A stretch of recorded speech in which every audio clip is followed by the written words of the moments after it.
He laughed, grabbed my hand and placed it over his underwear. I could feel it pulsing beneath the fabric, the warmth radiating from him. I don't want to be judged or condemned, but I'm here to confess what I did, something I deeply regret. Before I continue, I need to apologize to my husband, Mark. Welcome to the channel Infidelity Stories.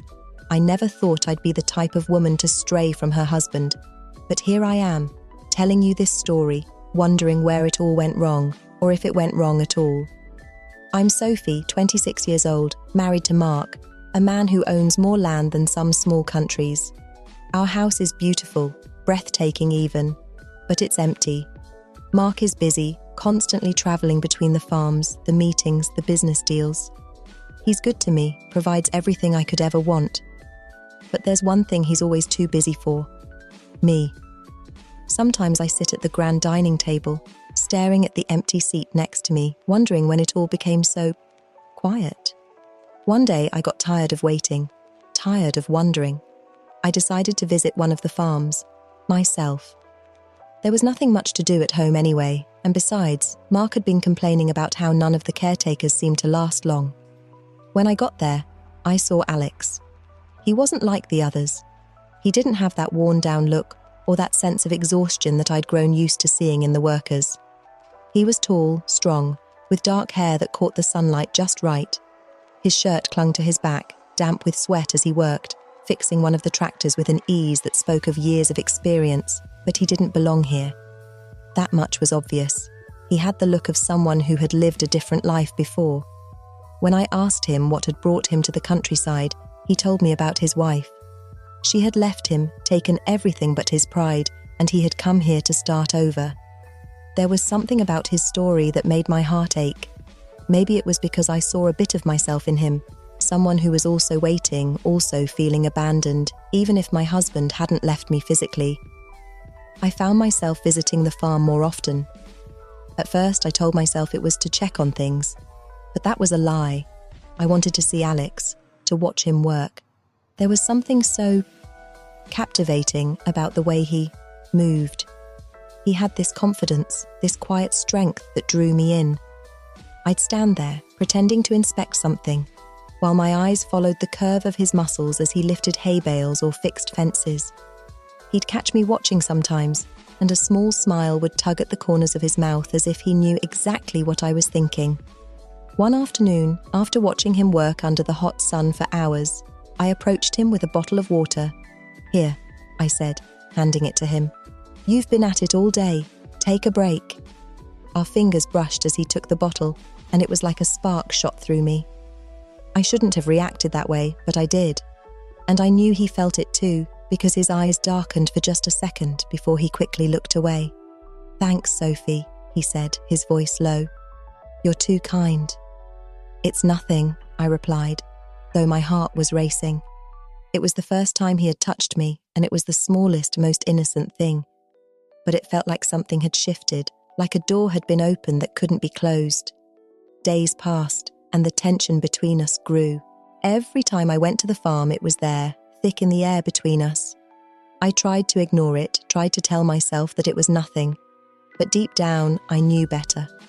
One day, I couldn't take it anymore. I found myself standing in the barn, watching Alex as he worked on one of the tractors.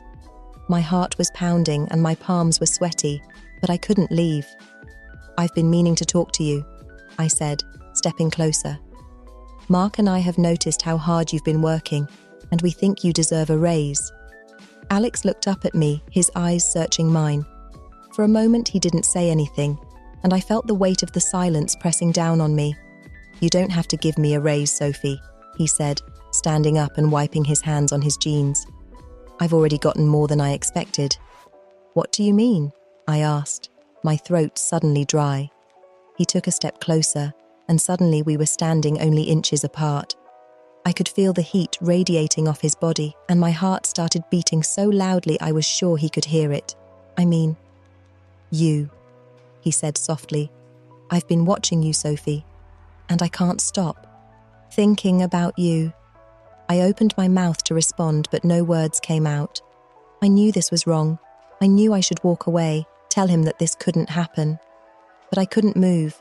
I was rooted to the spot, my breath coming in shallow gasps. Before I could think, before I could even stop myself, we were kissing. His hands cupped my face, pulling me closer, and it was like I was drowning in him. He kissed me like no one ever had before, like I was the only thing that mattered in that moment. When we finally pulled apart, both of us were breathing hard, and I felt dizzy, like the ground had shifted beneath me. That first kiss was just the beginning. Afterward, I felt a mixture of exhilaration and guilt, like I was teetering on the edge of a cliff, looking down at the chaos below, knowing full well that once I stepped over the line, there was no going back. I tried to avoid the farm after that, telling myself it was better this way, but the pull was too strong. The way Alex had touched me, the way his lips had felt on mine, it was something I hadn't felt in years, something that had awakened a part of me I thought was long dead. The next time I went to the farm, it was under the guise of business. I told myself I was just checking in on things, making sure everything was running smoothly. But the moment I saw Alex, sweaty and shirtless, fixing the fence near the barn, all thoughts of professionalism disappeared. My heart pounded in my chest, and my palms were sweaty. I couldn't stop looking at him, his broad shoulders, the way his muscles flexed with every movement, the way his eyes darkened when he saw me approaching. "Sophie," he said, his voice low and rough. There was something in the way he said my name, something that made my skin tingle. "Hi, Alex," I replied, my voice a little breathless, though I tried to hide it. "I just came to see how things were going."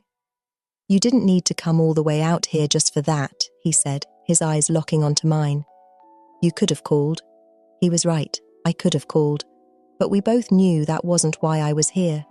There was an unspoken understanding between us now, an invisible thread that pulled us together every time we were near each other. Before I knew it, we were alone in the barn, hidden from the world. My back was pressed against the rough wooden wall, and Alex was standing so close that I could feel the heat radiating from his body. His hand brushed my arm, and it was like a bolt of electricity shot through me. "Tell me to stop," he whispered, his breath hot against my neck. I couldn't. I didn't want to. Instead, I pulled him closer, our bodies pressed together in a way that left no room for hesitation. His hands moved over my body, slow and deliberate, exploring every inch of me like he was discovering something new. His touch was firm but tender, making me feel things I hadn't felt in years. It wasn't just the physical connection. It was the way he looked at me, the way he made me feel like I was the only woman in the world. It was thrilling, intoxicating, but also terrifying. Every time we were together, there was this constant fear of getting caught. We were playing a dangerous game, and I knew it. But that only made it more exhilarating. The risk, the secrecy, the forbidden nature of it all. It was like we were living in our own world, separate from reality. Afterward, as we lay tangled in the hay, our breaths coming in shallow gasps, I turned to him and whispered, "What are we doing, Alex?" He didn't answer right away. Instead, he reached over and brushed a strand of hair from my face, his fingers lingering on my cheek. "I don't know," he admitted. "But I don't want to stop."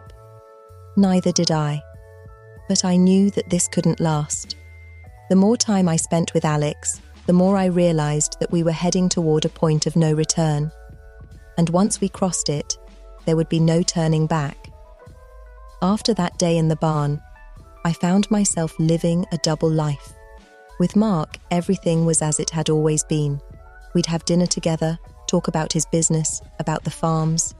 He'd kiss me goodnight, and then we'd retreat to opposite sides of the bed, like two strangers sharing the same space.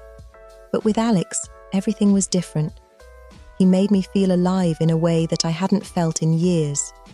Every touch, every stolen kiss was electric, filled with a passion I hadn't known was still possible. But the guilt gnawed at me constantly. I found myself lying awake at night, staring at the ceiling, wondering how things had gotten so complicated. I loved Mark, or at least I had. But the love we once had felt distant, like a faded photograph of a memory I could barely recall. Alex, on the other hand, was real, tangible. He was here, in the present, making me feel things I thought were lost forever. But even as I craved more of Alex, I couldn't shake the guilt. I was betraying Mark, a man who had done nothing but love and provide for me. I couldn't help but wonder if I was throwing away everything we had built together for a fleeting moment of passion. Was it worth it? One evening, after a particularly intense encounter with Alex, I sat alone in the farmhouse kitchen, my hands trembling as I sipped a glass of wine. The weight of what I was doing hit me like a ton of bricks. I had crossed a line, and there was no going back. But I couldn't stop. The more I tried to pull away, the deeper I fell into Alex's orbit. It wasn't just about the physical connection anymore. There was something deeper between us, something that neither of us could put into words. When we were together, it felt like we were the only two people in the world. And that was dangerous. I can't keep doing this, I whispered to myself, though the words felt hollow. But even as I said them, I knew it was a lie. The truth was, I didn't want to stop. Alex had become a part of me, a part of my life that I couldn't simply walk away from. He was like a drug, and I was addicted. The drive to the farm that morning felt different. The road stretched out endlessly before me, but all I could focus on was the pounding of my heart. My body was pulled between two powerful forces, my loyalty to Mark and the undeniable desire that still surged between Alex and me. My hands trembled on the steering wheel, the weight of the decision I was about to make sitting heavy in my chest. When I arrived, Alex was waiting near the barn, his back turned to me as he worked, seemingly unaware of the storm swirling within me. The muscles of his back shifted beneath his shirt, each movement fluid and controlled, and it reminded me of the way his hands had once moved over my body, strong but deliberate. For a moment I hesitated, wondering if I could really go through with this, but then he turned and saw me. His eyes lit up at first, a smile spreading across his face, and that familiar rush of adrenaline shot through me. The same rush I had felt every time I saw him, every time we touched. But then his smile faded as he sensed the gravity in my expression. "We need to talk," I said, my voice trembling slightly, his brows furrowed, concern crossing his features. "What's wrong?" Before I could answer, he closed the distance between us, his hand reaching out to brush against my arm. It was a simple touch, but it sent electricity racing through my skin, making my breath hitch. He had always had that effect on me. I didn't even realize I had stepped back until I felt the rough wood of the barn behind me. He followed, his body so close now that I could feel the heat radiating from him. The familiar scent of him, a mix of earth, sweat, and something unmistakably him, filled my senses, and I felt my resolve waver. "I can't do this anymore," I whispered, though my words lacked conviction. My body was betraying me, leaning into the warmth of his, craving his touch, even as my mind screamed at me to pull away. "Can't do what?" he murmured, his voice low and thick, as his fingers brushed a stray strand of hair from my face. His touch lingered, his fingertips grazing the edge of my jaw, sending shivers down my spine. "This," I said, barely above a whisper. "Us. It has to stop." But instead of stepping back, Alex moved even closer, his hand sliding down my arm, his fingertips trailing along my skin, leaving a trail of heat in their wake. My breath caught in my throat as his thumb brushed against the inside of my wrist, that small, intimate touch sending waves of longing through me. "And why is that?" he asked, his voice deeper now, thick with tension. His eyes locked onto mine, and in that moment, it felt like the world had shrunk to just the two of us. The barn, the fields, even the sky above seemed to disappear, leaving only the space between our bodies, taut, electric, dangerous. I swallowed hard, trying to gather my thoughts, but they scattered like leaves in the wind. "Because Mark doesn't deserve this. But before I could finish, Alex closed the final gap between us, his body pressing me gently against the rough wood of the barn. His hand slid up my arm, to my shoulder, then to my neck, his fingers tracing the delicate curve of my collarbone. His breath was hot against my ear as he whispered, "And what about you, Sophie? What do you deserve?" The question hung in the air, heavy and full of unspoken meaning. His hand slid lower, his palm resting against the curve of my waist, and my body responded without hesitation, leaning into him, craving the contact. His touch was both gentle and possessive, as though he knew exactly how far to push me, exactly how much pressure to apply to make me unravel. I tried to speak, but the words died in my throat as his lips brushed against the sensitive skin of my neck. It wasn't a kiss, not yet, but the sensation of his lips grazing my skin made my heart race, made every nerve in my body come alive. He pulled back slightly, his eyes searching mine, waiting for me to make the next move. His hand rested on my hip now, his thumb brushing against the fabric of my dress, tracing small circles that sent sparks of heat pooling low in my belly. "Tell me to stop," he whispered, his voice rough with desire, his lips just inches from mine. I opened my mouth, ready to say the words, ready to end this before it went any further. But then he moved again, his body pressing more firmly against mine, his hand sliding lower, his fingers tracing the line of my thigh through the fabric of my dress, and all thoughts of stopping vanished. My body betrayed me, arching toward him, aching for more. The words stuck in my throat, my resolve crumbling with every passing second. His fingers trailed higher, brushing the edge of my hemline, teasing, coaxing, but never crossing the final boundary. My heart was racing now, my breath coming in shallow gasps, and all I could think about was how badly I wanted him, needed him. His other hand moved to cup my face, tilting my chin up so that our eyes met again. "What do you want, Sophie?" he asked, his voice barely a whisper, but the intensity in his gaze was undeniable.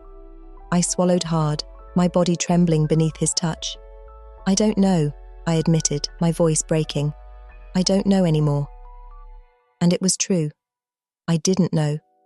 I didn't know what I wanted, what was right, what was wrong. All I knew in that moment was that Alex's touch made me feel alive in a way I hadn't felt in years, and that scared me more than anything. He kissed me then, soft at first, testing, waiting for my response. And when I kissed him back, it was like a dam broke inside me. The tension that had been building between us for weeks, months finally exploded, and all the guilt, all the fear, all the hesitation melted away.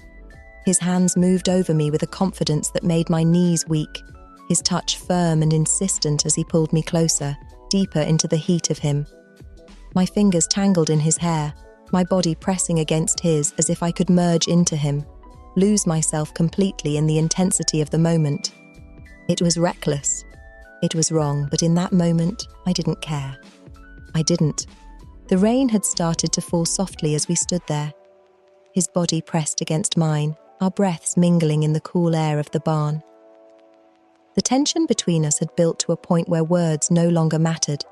The silence was deafening, broken only by the steady drumming of raindrops against the roof. His hands were on me again, sliding over my body with a desperation that matched my own. There was no hesitation now, no fear of what we were doing. All that existed in this moment was the need, the primal, undeniable need to be closer, to feel him in every possible way. I pulled him closer, my fingers tugging at the fabric of his shirt, wanting to tear it off, to feel the heat of his skin against mine. His breath was hot against my neck, and when he spoke, his voice was low, filled with the intensity of everything we hadn't said. "I need you, Sophie," he whispered, his lips brushing the shell of my ear. His words sent a shiver down my spine, and my body responded instantly, arching against him, craving his touch. My heart was racing, my mind a blur of conflicting emotions, but my body knew exactly what it wanted. His hands moved lower, slipping beneath the fabric of my dress, his fingers skimming over my skin in a way that made me ache for more. Every touch, every brush of his fingertips against my bare skin sent waves of heat rolling through me. I felt like I was on fire, and Alex was the only thing that could extinguish the flames. His lips found mine again, and this time, the kiss was rougher, more urgent. There was no hesitation now, no holding back. I kissed him back with the same intensity, my hands gripping his arms, feeling the muscles tense beneath my fingers as he pressed me harder against the wall. "Tell me to stop," he murmured, his voice rough and breathless. But I couldn't. I didn't want him to stop, not now, not ever. My body was trembling, my breath coming in shallow, ragged gasps as he lifted me effortlessly, pinning me against the wall of the barn. His hands gripped my thighs, pulling me closer, and I wrapped my legs around him, our bodies fitting together perfectly, like we were made for this. He moved with a confidence that sent shockwaves through me, every touch, every movement igniting something deep inside me that I had long since forgotten. His hands were everywhere, on my hips, my waist, my back, his touch both gentle and demanding, like he couldn't get enough of me. Time seemed to blur, and the world outside the barn ceased to exist. There was only Alex, and the overwhelming sensation of his body against mine. His skin, hot and slick with sweat as we moved together. The tension between us building to an unbearable point. Every movement, every touch, every breath was driving me closer to the edge, and I was powerless to stop it. His name escaped my lips in a broken whisper, and I felt him respond, his grip tightening, his body pressing harder against mine. It was primal, desperate, and utterly consuming. I had never felt anything like it, like the world was unraveling around us, and all that mattered was this moment, this connection. And then, with a final, shuddering breath, it happened. The world seemed to stop as the tension between us snapped, and I was lost. Lost in the intensity of the moment, lost in him. My body trembled, every nerve alight, and for a brief, fleeting moment, I felt complete. But as the heat of the moment began to fade, the reality of what I had done crashed down on me like a wave, cold and unforgiving. We stayed like that for a moment, tangled together in the aftermath of what had just happened. But as the rain continued to fall outside the barn, I felt something else. Guilt, shame, regret. They hit me all at once, drowning out the pleasure, the excitement, the passion that had consumed me moments before. I pulled away from Alex, my heart pounding in my chest, and for the first time, I couldn't meet his eyes. My skin still tingled from his touch, but it was different now.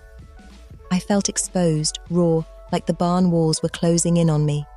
I quickly straightened my dress, my hands trembling as I tried to smooth out the fabric, but no matter what I did, I couldn't shake the overwhelming feeling of regret that was now suffocating me.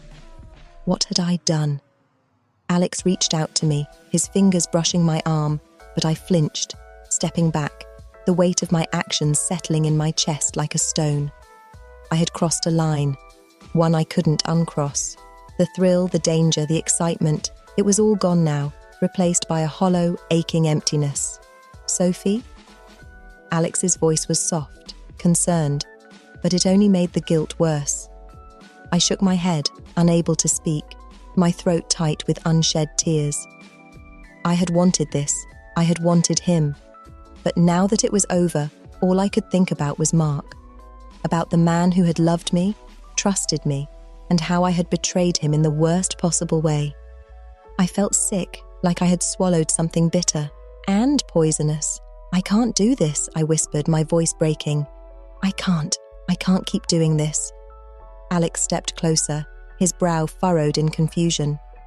"Sophie, what are you talking about?" I looked up at him then, finally meeting his gaze, and I saw the hurt in his eyes. But it didn't matter. Nothing mattered anymore. The damage was done. "This was a mistake," I said, my voice hollow, the words tasting bitter on my tongue. I thought this would make me feel alive again, but all I feel is guilt." "Sophie, don't." "I have to go," I interrupted, my voice sharper than I intended. I couldn't stay here, not anymore. If I stayed, I knew I'd crumble, and I couldn't afford to do that. Not now. I turned on my heel and walked away, my heart heavy in my chest, my legs shaky beneath me. The rain had stopped, but the sky was still dark, the clouds heavy with the promise of more. I could feel Alex's eyes on me as I left the barn, but I didn't turn around. I couldn't. When I got to my car, I leaned against the door, my breath coming in shallow gasps. My body still ached from the intensity of what had just happened, but the pleasure had been replaced by a deep, gnawing regret. I had betrayed my husband. I had betrayed myself.